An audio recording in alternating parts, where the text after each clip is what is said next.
All right. Hey there, and welcome to another episode. So, for those of you that don't know me, my name is Matt Cotty, and I'm the founder of Restored Minds. And in this episode, I want to talk about why you need to believe in recovery.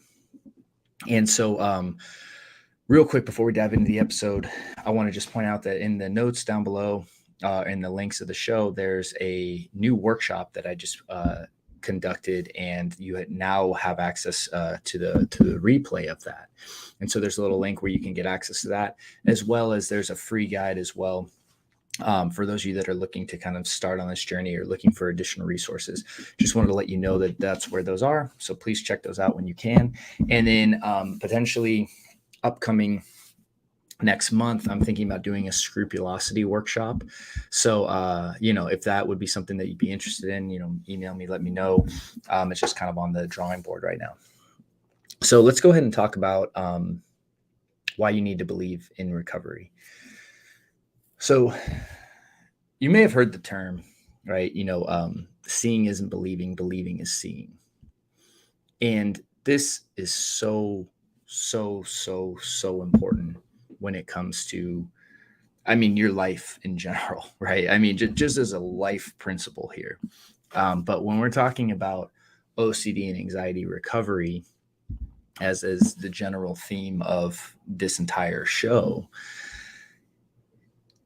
when it comes to believing in recovery, that changes it really is the foundation for your entire success. It changes everything. So let me talk about what I mean by that. So a lot of people operate from this idea of seeing is believing, right? Or and what I mean by that is like, okay, well, I'm going to try to implement this tool or this tool or this tool or this tool, and if I see results, then I will believe in recovery. And this is a completely backwards model, and and odds are you're not going to see much, if any, success using this approach. So this idea of like, if I'm going to try this and if I see results, like if I tangibly see that this is working, then I will believe in it. The problem is that our behaviors are driven by our beliefs and our identities. Okay. And our identities are just beliefs about who we are, right? Which are, again, and beliefs are just stories. They're stories that we operate from. And if you operate from the idea that I can't recover, right? Like, let's just think about this. Let's just think about, because a lot of people, you read something on a blog or you see someone else on a podcast or YouTube, and they say something like, well, you know what? This is chronic. You're always going to have this. And then you adopt that story. Because all that is that person's opinion. If that was a fact, then there would be no documented historical case of people recovering from OCD and anxiety. And there's plenty of them. Okay. So it's like that's just someone perpetuating their own belief. Usually it's just someone who hasn't had success on their own journey. So they just perpetuate that. Or it's a therapist, or someone who works with people with OCD and anxiety who doesn't really understand how to help them. So they perpetuate this idea that it's just chronic. Because if I couldn't help them or if I couldn't get results, then this must be the reality for everyone. And it's just nonsense. So, and I know this is a little harsh, but it's just reality, So that's their belief, and then they put that out there. And then other people, again, adopt the belief. A lot of what you believe in life is just something you've adopted from someone else, not even something that you've consciously chosen. Most people aren't even aware of what they believe, right? They think that, they usually get indoctrinated by schools or their parents or someone else. And then all of a sudden they think that those are their actual beliefs because they've just been, implanted in them. And this is some of the deepest and best work you could ever do on yourself, is really understanding what you believe, breaking limiting beliefs, and then installing the beliefs that you want to choose to live by.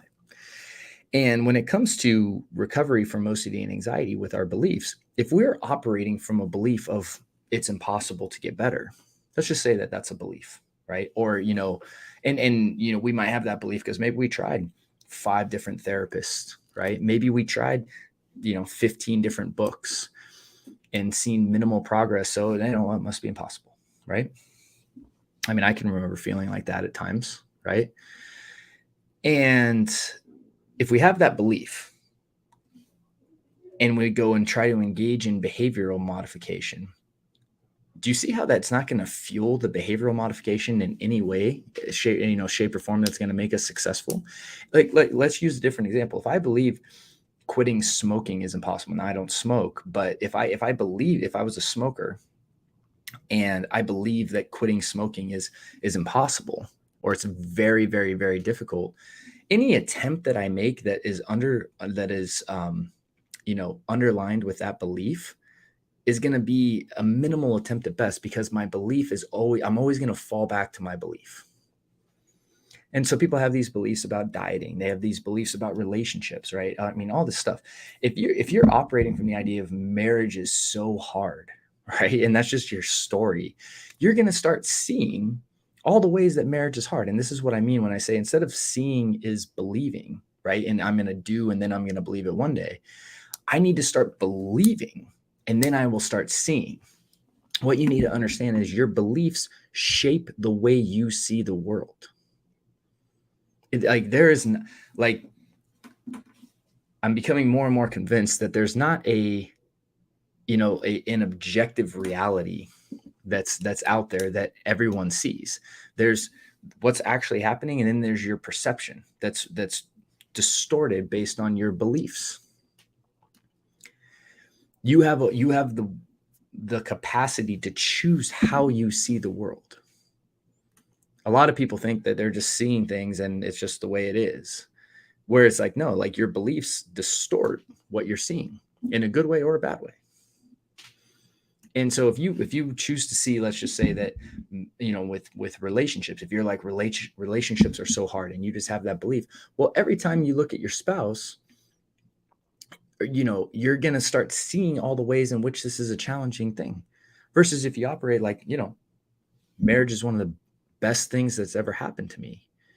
It's like, then you're going to start to see, or like, I have an amazing spouse. Like I have an amazing wife, right?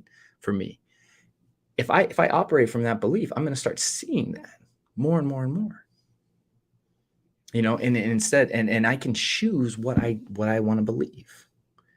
And when it comes to my, recovery, it's like, yes, my recovery is not only possible, right? It's going to happen. And if I'm anchoring into beliefs, it will shape what I see and ultimately what I do. And this is why you need to believe in recovery. You have to believe in your recovery as like the depth of your heart, right? Like it is the end outcome that is in my future.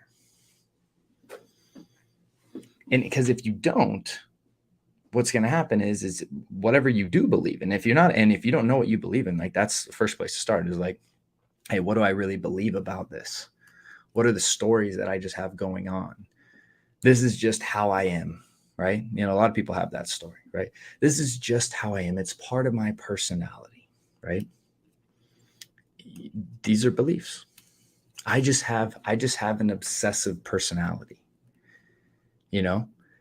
total beliefs. And if you believe that, though, you're just, again, everything you do is just going to be justified because that's the belief that you carry. And so challenging these behaviors is going to be very difficult, because you're just going to say, well, it's just who I am. I can't change who I am, right? And I hope you're seeing the power of this, because this is why in TBC we work so much on belief, because belief fuels behavior, and behavior is what keeps the loop going. So if you aren't aware of your beliefs, and more importantly, you haven't installed beliefs that are going to help you on your recovery, you're going to be fighting an uphill battle. And if you're operating from seeing is believing, like I'll believe this when I see this, you're always going to operate from the same limiting beliefs, and therefore you're never going to see change. Where if you understand that believing is seeing, and you start working at identifying and changing your limiting beliefs that you're bringing into this, whether they were put on you by someone else or you had adopted them from someone, doesn't matter really how you got them. What matters is that you realize what they are and you work to change them, because that will make the biggest difference in your path to recovery, in my opinion. So wanted to share that today. And, I really hope that you can start to take that and work with it. Again, in the workshop, in the notes, we talk about beliefs, right? We actually start introducing that concept about how to start identifying limiting beliefs. So you can check that out as a secondary or kind of a next step, so to speak. And then also, if you're struggling with OCD and anxiety related struggles or anything on the stress spectrum, over at Restored Minds, like, we're here to help you. We have different resources available for you, different programs, different options. So please check us out and let us know. You can fill out an application; it's free, and we can get back on what we think the best next step would be for you. So thank you so much for hanging out today. I hope this has been helpful. And I wish you guys always, as always, great success on your journey. Take care.